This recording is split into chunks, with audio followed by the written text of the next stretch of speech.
Ako si Rap-Rap, ang bata na iniwan ng magulang hanggang sa lumaki ako na walang magulang.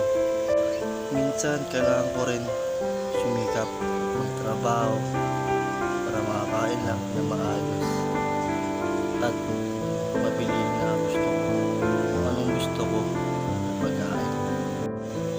Mabuti na lang may awa ang Diyos, may awa yung Panginoon para magbagong buhay tayo.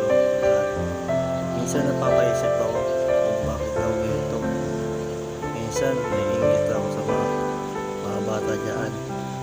Sila may magulang sila. Ako wala na. Ulilan na ako. Basta kayod lang. Huwag mo mawawalang pag-asa. Kaya may Panginoon tayo para magbagong buhay.